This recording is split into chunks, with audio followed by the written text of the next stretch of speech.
Kasdieną kiekvienas mūsų susiduriame su nauja informacija. Ją apdorojame ir sudėliojame į stalčius. Vėliau, kai mums prireikia, mes bandome surasti tinkamą stalčių. Deja, ne iš karto ir ne visada tai pavyksta. Nei mokyklai, nei vaikų darželė, nei institutė, niekur nemokina svarbiausių dalykų, kaip mokytis. Sutikit, vis daugiau informacijos ateina pas mus. Kiekvienais mes dvigubai daugiau informacijos. Ir reiškia, kažkaip reikia su to susidoroti. Ir jeigu mūsų mokyklai išmokintų, kaip greičiau atrinkti informaciją, kaip tai perskaityti, kaip įsisavinti, kaip atsiminti, kaip užkonspektuoti greičiau, kaip atspausdinti, kaip kūrybiškai kažką sudėlioti, taigi visiems būtų lengviau. Kasdieną išmokstame kažką naujo. Mokymosi procesas lydi mus visą gyvenimą. Ir visą tą laiką mes susidurėme su stereotipais ir mitais, kurie dažnai tampa kliūtimi siekiant naujų žinių. Vis dažniau pritrūkstame laiko, kuris šiomis dienomis yra itin brangus. Kągi, pirmas mitas, kurį bandysim sugriauti, susijęs su to, kiek ilgai reikia mokytis užsienio kalbų. Tradicinis požiūris, kad reikia 10 metų minimum paskirti vienai kalbai, kad pradėti laisvai kalbėti. Ir pagal ES standartus reikia 1000 valandų praleisti asmeniškai su mokytoju ir dar 2-3 valandų kalbėtis, rašyti ir galbūt kada nors pradėsim kalbėti. Mesgi pamėginsim išmokti anglų kalbą per 48 valandas. Šį mitą mums padės sugriauti ponas Bronius. Visai atsitiktinai priėjęs paklausti, ką filmuojame. Algirdo karaliaus įkalbinėjamas, jis sutiko sudalyvauti šioje nedidelėje intrigoje. Kursus lankiau už 503 mėnesius, išlaikiau, gavau tą diplomą, o kai tik tai praėjo metai, viską pamiršau. O tikėtumėt, jeigu aš paskaičiu, kad jūs, kiek atsiprašau, metų dabar? Beveik 80. O jeigu išmoktume anglų kalbos per savaitę? Per savaitę nerealu. Realu, ponas Broniau, tikrai realu. Ir jūs pats tuo netrukus įsitikinsite. Trumpam stabtelkime prie problemos, su kuria susidūrė mūsų herojus – atminties spragos. Aš pats turėjau daug problemų mokykloje, tiesiog mano atmintis buvo tokia, kad aš viską pamiršdavau. Aš turėjau dar didesnių problemų institute, kai mokiausi medicinos, ten buvo daug žinių ir susidūrdavau su to, kad kiekvienais metais vis daugiau iš mūsų reikalavo, bet niekas nepaaiškino, kaip visą tai atsiminti. Ir atsimenu, mano gyvenimo asmeniškai pakeitė knyga, kurią perskaičiau dar vaikystėje. Buvo Pikėlio, toks autorius knyga, Tavo galimybė žmogau. Ir ten atsimenu vieną tokią eilutę buvo prašyta. Tai, ką gali vienas, gali ir kitas. Ir baigęs medicinos akademiją, išvažiavau iš Lietuvos, važinėjau po pasaulį, susitinkau su visais geriausiais ekspertais mokymų srityje ir ieškojau trupiniukais, ką jie daro, kaip jie tai daro. Mokslo procese atmintis yra nepakeičiamas instrumentas, kuris kartais, kaip mums atrodo, ima ir atsisako dirbti tinkamai. Jeigu aš jums išvardinčiau 20 skaičiukų arba 20 faktų pateikčiau, ko gero jūs geriausiu atveju atsimintumėt kiek? 3, 4, maksimum 5. Bet aš teigiu, jeigu jūs sužinosit 4 principus, kaip funkcionuoja mūsų atmintis, jūs galėsite atsiminti minimum 100 kartų didesnį kiekį, bet kokios informacijos ir atsiminti visam gyvenimui. Ir padarysite tai nepaprastai lengvai ir linksmai.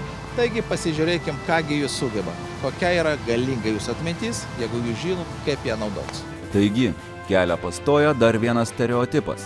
Lavinti atmintį yra sunku. Gan didelė visuomenės dalis yra įsitikinusi, kad gera atmintis yra įgimta. Pasirodo, tai dar vienas barjeras mūsų kelyje, kuris nusipelno būti sugriautas. Atlikome elementarų testą. Mūsų herojui reikia įsiminti 30 žodžių ir sąvokų. Vėliau jos atkartoti tokia pat tvarka. Sakote, tokio amžiaus žmogui tai neįmanoma. Prisiminkite, tik mitai, būtent panašus mitai, jūs stabdo ir sukuria kliūtis tolesniam savęs tobulinimui. Pirmas – laikas žodis. Antras – valstybė. Trečias – miestas. Pamėginkite ir jūs. Tai puikus būdas įsivertinti savo sugebėjimus. Atsipalaiduokite, atidžiai klausykite ir pasistengkite įsidėmėti šių žodžių bei sąvokų eiliškumą. Pirmas – laikas. Antras – valstybė. Trečias – miestas.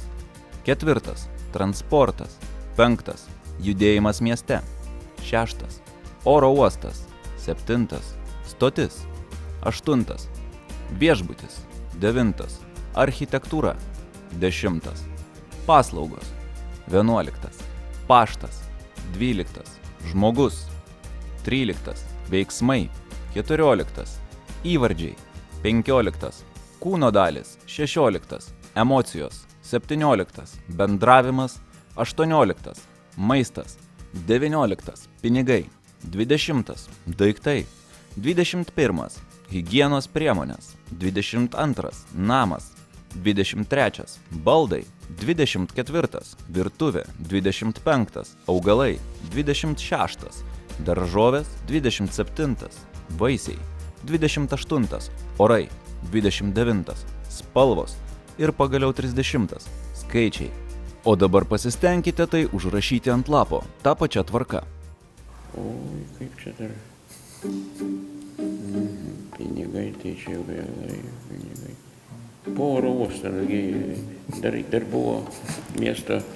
Ne. Ponas Bronius, gal mes jų daugiau nekankinsim. Jo. Tai, ką jūs demonstruojate, iš tikrųjų jūs galite pasakyti ir daugelis žmonių sako, kad tai yra senatvės kažkokie požymiai, bet tai nieko bendro su to neturi. 99%. Judėjimas mieste oro uostas, 6. 99% žmonių, kurie netreniruoja savo atminties ir nežino šitų metodų, jie maksimum, ką gali atsiminti, 7 plus minus 2 skaičius. Ir visuose testuose jūs irgi demonstruojate 7 plus, tai yra nuo 5 iki 9. Ir aš dabar prašysiu jūs čia žiūrėti ir įsivaizduoti liktais filmą. Įsivaizduokit, mes su jumis nukeliavom į Londoną, pas jūsų anūkus. Taip. Ir pirmas daiktas, kurį mes pamatom, tai yra laikrodis. Big Benas. Big Benas, jo. Ir jūs pasižiūrit, sako, dar suspėsim. Ir kabutės išgerti, ir pakeliauti. Tai pirmas daiktas, kuris ir simbolizuoja laiką, yra laikrodis. Bet čia truputėlį toliau pasižiūrim ir matom valstybinę vėliavą. Kaip tik Anglijos. Ir ten, žinot, Anglijos. O jūs norėtum, kad čia Lietuvos vėliava kalbėtų? Tai vienas paprasčiausių metodų, įgalinantis mūsų atmintį užfiksuoti daugiau faktų. Pasistengkite ir jūs sukurti jums artimą istoriją, kuri ir bus raktas atrakinsiantis jūsų galimybes. Įdomiausia tai, kad kuo kurioziškesnė jūsų istorija, tuo lengviau ją įsiminti. Vaisiai, aš susimokėjau. Jo, viskas susimokėti, reiškia vaisiai, per langą orai, po orų reiškia spalvos ir skaičiai viskas. Senelio atmintis. Sveikinu jūs. Kaip savijauta? Smagu šitai, kad vis dėlto. Bet kurios kalbos mokymasis vyksta panašiais principais, panaudojant greito įsiminimo techniką. Dažniausiai tokie užsiėmimai vyksta grupėse. Galutiniam rezultatui įtakos neturi nei amžius, nei jūsų gebėjimas įsiminti žodžius. Nuo tikslo jūs skiria tik jūsų pačių susikurti barjerai. Manau, kad gyvenime žmogui iš tikrųjų reikia nugalėti savo fobijas, baimės, nugalėti gal net tam tikrą prasme ir save. Ir tarkim, mano baimė monospektaklio arba tos pasilikti vienai su medžiaga iššaukė situaciją. Tiesiog atsirado žmonės, kurie labai pradėjo sirgti dėl šito spektaklio. Atsirado kolektyvas, žmonės, sąlygos įvykti tam spektakliui ir tada metė iššūkį savo.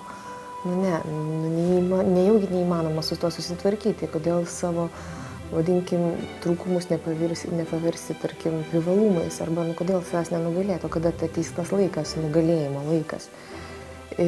Ir to pasiekoje, kaip aš sakau, visos mintys ir idėjos yra užkoduotos erdvėje ir visi mes vienas kitą girdime, tik tai ne visą laiką ausis įsiplauname, ne, kad išgirstume. Ir aš manau, kad tada sužaibavo tai, kad atsirado Algirdas Karalius, kuris tiesiog turbūt išgirdo mano kažkokius, tai vadinkim, pasąmoninius šūksnius į erdvę, kaip aš išmoksiu vis dėlto tą tekstą. Ir tiesiog jisai paskambino ir pasiūlė iš tikrųjų pabandyti tokį metodą. Ir tada aš, kadangi žmogus labai ekspresyvus, mėgstantis išbandyti viskas, kas įmanoma išbandyti, aš pagalvojau, sakau, vau, čia jis laiku ir vietoje. Tarkim, su Algirdu jau buvo tam tikri testai padaryti ir buvo labai smalsu iš tikrųjų neįtikėtina, keista, kai tu girdi tenais tam tikrus žodžius, įvilkus į tam tikrą situaciją, juos atsiminti. Aš dar dabar prisimenu, kad obuolys, katinas, namas ir taip toliau. Žodžiu, tai mes darėm su Algirdu Karaliu. Tai labai smalsu, kas iš to įvyks. Bet aš manau, kad žmogus nepabandęs negali sužinoti. Tai net mano šeimoje yra nuostatos: paragauk, paliesk, prisiliesk, pabandyk, o tada sakyk, kad tau nepatinka, nenori ir to nedarysi. Šiaip mokymais užsiemu jau senai, nuo 2007 metų mokau žmonės mintinai atsiminti visą tekstą. Tekstas kažkur apie 20 puslapių, tai mes šiandien pasižiūrėjom, tai yra apie 6000 žodžių.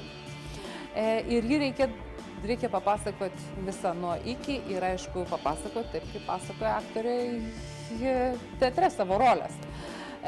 Didžiausia problema buvo tai, kad atsiminti mintinai labai sunku žmogui ir jau kokią antrą dieną tikrai užspazmuodavo ir labai sunku būdavo gražiai papasakoti.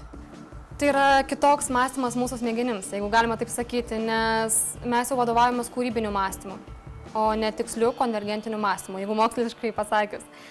Atėjus čia, kadangi mano studijos yra apie kūrybiškumą, apie mąstymus visokius, tai man teko nemažai dar ir išmokti ir čia, neužteko studijų.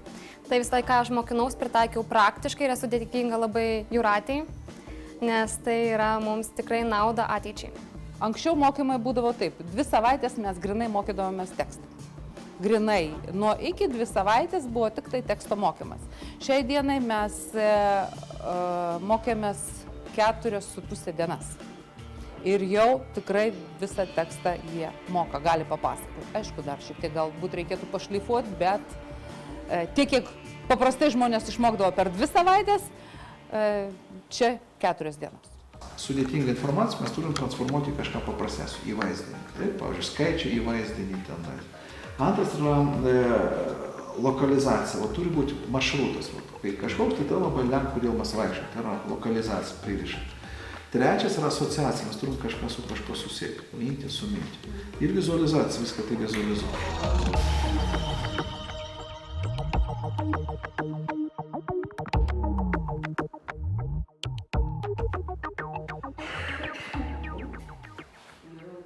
Pasakęs, kaip nepažįstamas norėjo pasitraukti iš kaimo.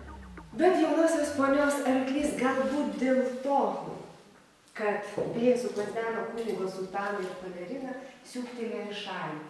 Ir kad tik ponios meistriškas įgudimas išgelbėjo ją nuo maudynės baloje. Super, nes tau aš tai negalėčiau. Iš tikrųjų, kalbant apie tekstą, tai turbūt kiekvienam aktoriui tai yra tam tikras galvos skausmas, nes spektaklis be teksto jisai neįmanomas. Aišku, yra išraiškos formų pantomima, šokis ir taip toliau, bet jau kalbant apie dramą, kalbant apie būtent knygos teatro spektaklius, tai yra pats didžiausias akcentas, tai yra žodis, literatūra, net vien pavadinimas jau pasako, kokios yra gairės. Ir žodis būtent mūsų teatro spektakliuose yra labai svarbus. Ir literatūra, tai sakau, tai pirminiai kertiniai akmenys, pradedant dirbti su spektakliu. Prieš tai buvau, aišku, pas Algirdą Karalių į anglų kalbos kursuose ir, žinoma, mačiau, kaip galima greičiau kažką padaryti ir išmokti greičiau anglų kalbą. Ir tada, kai man teko pradėti mokyti žmonės tekstą, aš pagalvojau, kad man reikėtų pasitarti su Karalium, kaipgi išmokyti jos kitaip. Greičiau ir, kas svarbiausia, yra įdomiau, nes būtent per anglų kalbos kursus aš supratau, kad įdomu mokytis ir tas visas procesas pasidaro kitoks, tu nori mokytis taip, o ne kitaip. Dėl to jau pas Algirdą Karalių pasitarti ir paprašyti pagalbos, kaip tai išmokti. Ir manau, kad toks būdas mokymosi yra kur kas įdomesnis ir svarbiausia linksmesnis. Žmogui yra įdomiau ir jisai jaučiasi patikimiau, būtent mokydamas tokiu būdu. Prisiminkite jau anksčiau nuskambėjusią frazę: jeigu gali vienas, gali ir kiti. I am Bronius. I'm 77. I live I live in Vilnius, in village Šnipiškės.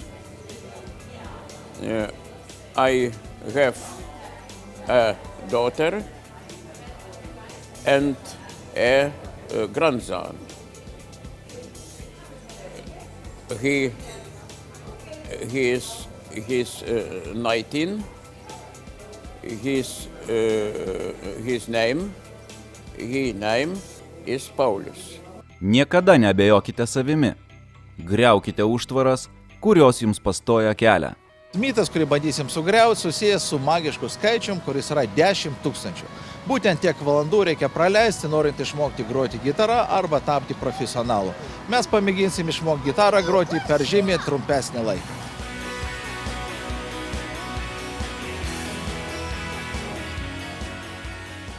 Ir aš jums metu iššūkį. Aš žinau, kad tai, ką mes šnekam, skamba labai nerealistiškai. Bet aš metu iššūkį. Jūs turite kokį nors mėgstamą kūrinį, kurį norėtumėt sugroti, jau nežinau, po kelių dienų.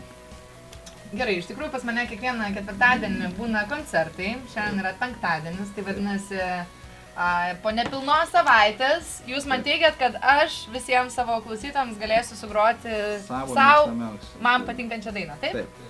Reiškia, tarimės taip. Aš sakiau, kad jūs galėsite, tik su sąlyga, kad jūs darysite tai, ką mes jums sakysim. Be abejo, jums liks laiko pamiegoti, valgyti ir galėsite atlikti darbą, tai nebus fanatizmo jo. Bet šiek tiek reikės padirbėti, bet tai bus fan ir darom taip. Jeigu jūs sugrosit kūrinį ir sulauksite aplodismentų iš savo klausytojų, jūs mums statot dėžę degtukų. Dėžę degtukų, gerai? O jeigu mes susimausim jau, tai mes jums statom dėžę su saldainiuku. Dėžę gitarų. Saldainiuku, gerai? Na gerai, tai aš dabar turiu dainą, taip išsirinkti? Taip, išsirinkti dainą. Ok.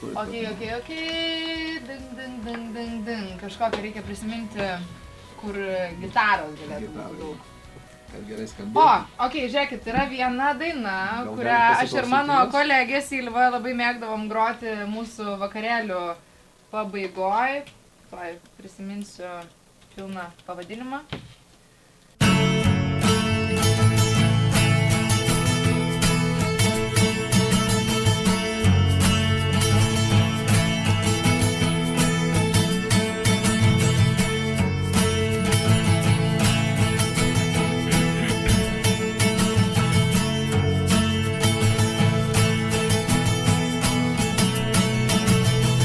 Today is gonna be the day that I'm gonna throw it back to you. By now you should somehow realize what you got to do. I don't believe that anybody feels the way I do about you now.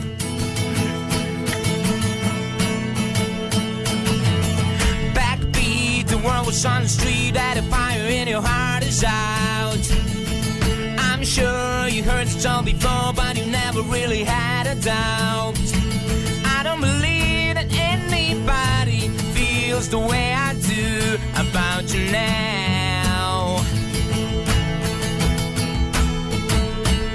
And all the roads we have to walk are winding, and all the lights that lead us there are blinding. There are many things that I would like to say to you, but I don't know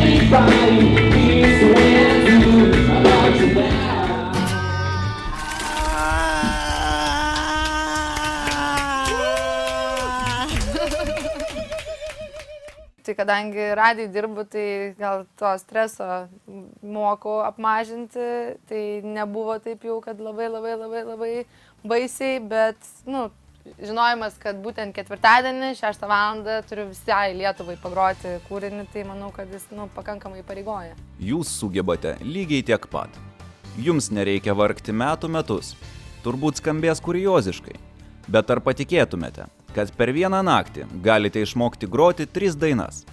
Atvėrus protą, atsikračius stereotipų ir pritaikius specialią greito mokymo metodiką, tai tampa įmanoma. Juk pamenate, ką gali vienas, gali ir kiti. Apklausa rodo, kad 95% žmonių tvirtina, kad nemoka piešti ir neturi tam jokio talento. Ir jie šventai tiki, kad tam, kad išmokti piešti, reikia kažką turėti iš prigimties ir daug valandų treniruoti savo ranką. Žinot, aš nemanau, kad galima per savaitę išmokti piešti. Tikrai. Įsitikinimai ir mitai. Būtent tai trukdo eiti į priekį. 7 dienos. Tiek turėtų užtekti, kad mūsų herojė pieštų kaip Dailės akademijos absolventė. Ar galiu parodyti? Na gerai, ką jau čia. Jeigu pažadat, kad po savaitės galėsi nupiešti daug geriau. Pažadu, kad savaitės nereikės. Reikės 4 trumpų užsiėmimų ir jūs tikrai pamatysit skirtumą didžiulį. Aš jumis pasitikiu. Be reikalo. Ja. Tai iš tikrųjų matom žmogus, kuris turi jau techniką, bet ir ką mes matom šitam paveiksle. Čia 95% žmonių tvirtina, kad nemoka piešti ir paišo maždaug 5 lygį. Iš tikrųjų, taip, jūs jau aukščiau. Ačiū. Pagodė. Ja.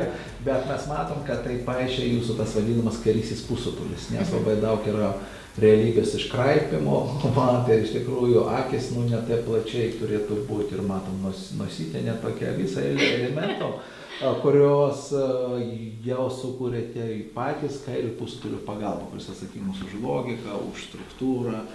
Ir mes jūs išmokinsim, aš jūs išmokinsiu piešti naudojant dešinių pusrutulio pagalbą. Taigi, kai jūs išmoksit pamatyti pasaulį toks, koks yra, o tai gali tik dešinysis pusrutulis, jūs pamatysite, kas įvyks. 4 trumpi užsiėmimai, kurių metu sugriuvo visi barjerai. Išsilaisvino mažas smalsus vaikas, kuris vis dar nori mokytis, o darbo rezultatai itin džiuginantys.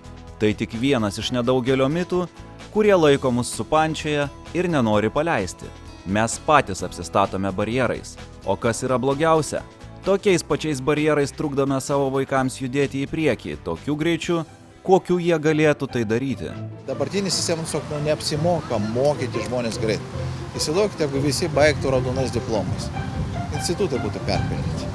Tai jeigu žiūrėti iš sisteminių požymių, visuomenė apsimoka turėti tokią sistemą, kur labai daug kliučių. Įsivaizduokite, jeigu užsienio kalbą žmonės išmoktų per 30 dienų. Tai ką darytų mokytojus, kurios 10-12 metų iš to maitinasi? Ką darytų universitetų dėstytojai, jeigu jie 5 metus iš to maitinasi? Ką darytų užsienio kalbų mokymų centrai, jeigu jie iš to gyvena? Mokindami ilgai. Nes tradicinė mokymo sistema tiesiog naudinga mokyti ilgai. Net tam pačiam gitaros mokytojui. Jūs ateinat pas jį ir sakot, nori išmokti greitai. Jisai sako, atėjai greitai išmoksi, dings pinigų šaltinis. Taigi aš žymiai geriau, su didžiausiu malonumu, mokysiuos ilgai, 3-5 metus. O jeigu aš išmoksiu greitai, man tiesiog finansiškai neapsimoka. Taip mąsto daugelis mokytojų. Ir todėl ta greito mokymų sistema tai yra iš tikrųjų paslaptis, kurią žino labai nedidelis kiekis žmonių. Ir pasaulyje jau seniai vyksta pasaulio čempionatai, atminties, greito skaitymų, kūrybingumo čempionatai. Ir tenais yra atrinktos visos pačios geriausios technikos. Bet apie tai nieks niekam nesako. Taigi čia yra elito, siauro labai visuomenės dalies žinios ir mano tikslas, kad kuo daugiau žmonių galėtų išbandyti ir pasirinkti, ar jie norėtų kažko daugiau gyvenime, ar jie norėtų eiti toliau tokių kelių, kurie kažkas jiems jau yra nubrėžęs. Mums labai svarbu, kad buvo, tiesiog tą pabandėm jau gyvenime, tai pavasarį, vasaros pradžioje tiksliau, tai suorganizavom kursus mūsų jauniesiems kolegoms rezidentams, akušeriams ginekologams ir neonatologams, kurie būtent pagal tą schemą pabandėm. Žinot, viską, kad teiktum į pasaulį, reikia pabandyti.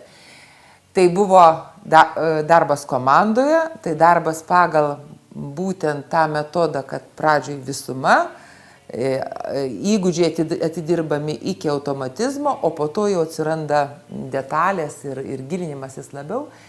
Tai žinot, tikrai per 2 dienas mūsų tie neonatologai rezidentai, mūsų akušeriai ginekologai rezidentai, jie jau dirbo nebegalvodami tą, ką reikia padaryti tuoj pat, nuo ko priklauso žmogaus gyvybė. Patys įdomas dalykas, kad ta įsiminimų technika ir kiti dalykai jau visuomenė buvo žinoma prieš 2,5 tūkstančių metų. Ir anksčiau, kai nebuvo knygų, nebuvo rašto, tai buvo privaloma.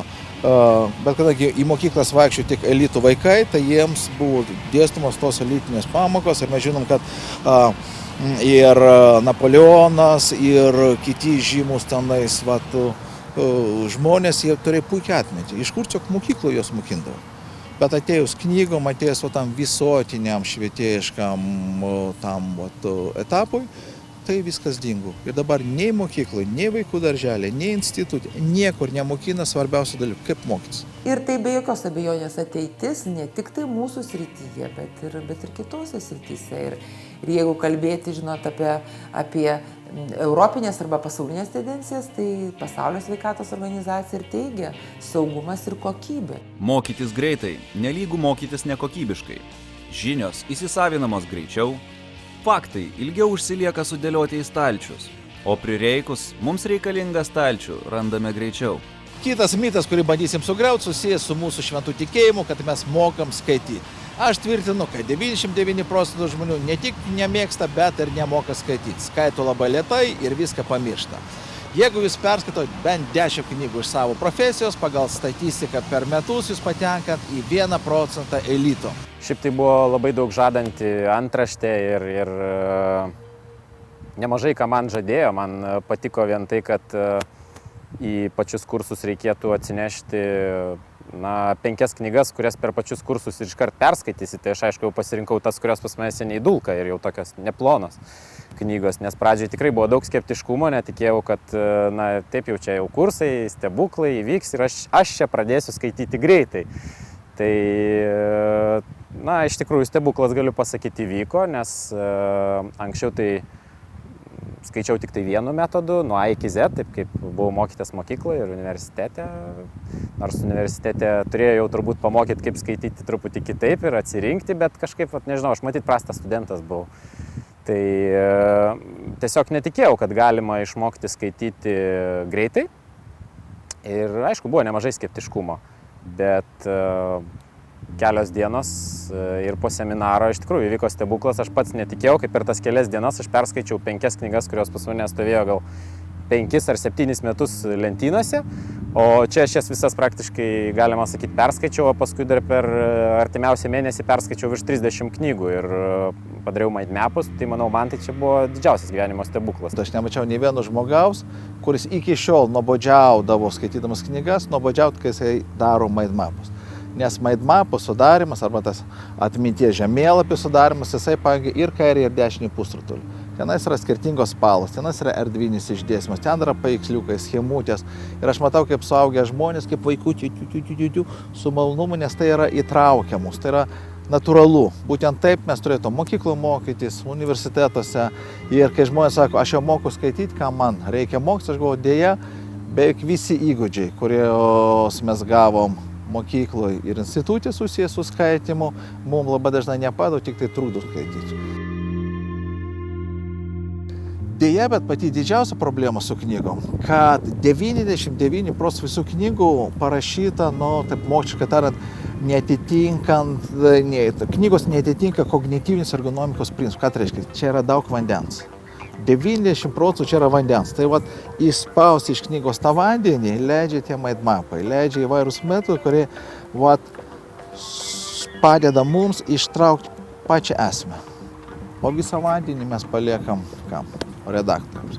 Tam, kad mokėtume mokytis iš knygų, turime išmokti skaityti jas. Ir yra skirtingos knygos ir skirtingai kiekvieną galime skaityti. Tai jeigu aš noriu kažką tai išmokti, čia būtent šituose kursuose parodo, kokie yra variantai, kaip aš galiu skaityti, koks tikslas yra tos knygos skaitimo ir kaip atrinkti tas knygas, su kuriuom neverta gaišti laiko. Tai čia yra pagrindinė vertė. O jeigu aš matau, kad yra grožinė literatūra, aš noriu ją skaityti pasimėgaudamas vonioje ar lovoje, ar ant kušėtės, ar ant hamako, prašau, niekas netrukdo, bet aš galiu pasirinkti netgi tempą, kuriuo aš noriu skaityti. Aš noriu lėčiau, aš noriu greičiau. O iki šiol aš skaitydavau tik tai vienu būdu, nuo A iki Z ir labai lėtai. Kiek aš perskaičiau knygų? Mažai. Jeigu tradiciškai mes mokyklų mokinomės, tai kaip atvers puslapį, nuo pirmo puslapio, pratarmė, užfiksuoti galvą ir pradėti liūdai skaityti.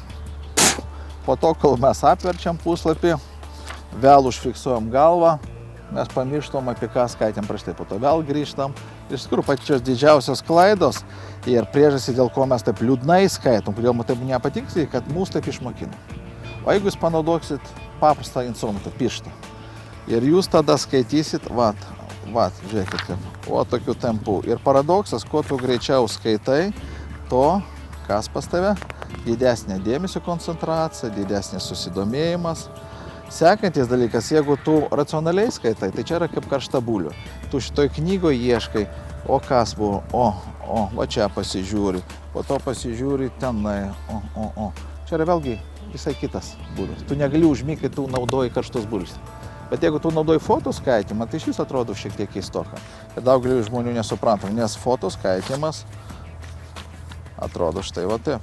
Taip, aš iš tikrųjų labai daug laiko sutaupau, aš daug daugiau per tą patį laiką nuveikiu, kai kurių knygų aš nebeperku, nes aš nainu, pasižiūriu per 5 minutės, perskaitau knygą ir matau, kad man neverta nei pinigų, nei laiko gaišti su ja, o kitais atvejais aš tiesiog nusiperku labai brangią knygą, pasidedu ir ją skaitau ir kažkiek paskaitau vienu metu, kažkiek kitų metu, to, ko man reikia tuo metu. Svarbiausia yra būtent išmokti atsirinkti, kada man ko reikia. Nes aš galiu dabar skaityti apie NASA's technologijas, o kaip aš jas panaudosiu gyvenime, kaip nuo to mano gyvenimas pagerės. Man galbūt dabar yra svarbiau išmokti būti gerų tėvų, arba geresnių verslininkų, arba geresnių Lietuvos ir Vilniaus gyventojų. Tai tiesiog kiekvienas savo atsakom į tai, o ko man šiandien dienai reikia, kas labiausiai prisidėtų prie mano gyvenimo kokybės pagerėjimo. Jeigu nusprendėte investuoti į save, sveikiname. Juk kiekvienas mūsų nusipelnome bent kartą gyvenime plačiai atverti akis ir į platų glėbį priimti galimybes. Ir iš tikrųjų aš būtent apie šitą sistemą pasakojau savo kolegiams, aktoriams, kurios irgi be galo yra užsidegusios ir tiesiog ir dabar laukia irgi susitikimo su Algirdu. Jis dar nežino to, bet aš jam būtinai pranešiu, jeigu jis tik tai turės galimybės, tai aš manau, kad jos labai to norėtų, nes yra baisiausias aktoriaus sapnas ir apie tai, kad staiga tau priešais akis yra balta užuolaida ir tu pamiršti tekstą. Aš galvoju, kad ateis kada nors diena. Tai bus toks sprogimas, kai didžiulės kompanijos, didžiulės valstybės supras, kad tobulinti tik kompiuterius, tai yra aklavietė. Jeigu kompiuteris dirba greičiau negu tavo smegenys, mes nieko nepasieksim. Reikia pradėti greitinti šito mūsų smegenų darbą. Ir aš labai tikiu, kad jūs busite tas žmogus, kuris nelauks, kada ateis kažkas ir padėsim, o pradėsite pats jau šiandien treniruoti savo protą, padėti treniruoti savo protą savo vaikučiams ir pasaulis bus gražesnis. Nustokite varžyti save mitais. Užteks statyti užtvarą savo patiems ir savo vaikams. Pažadinkite savyje mažą vaiką, kuriam vis dar įdomu mokytis, kuris yra smalsus ir žingeidus.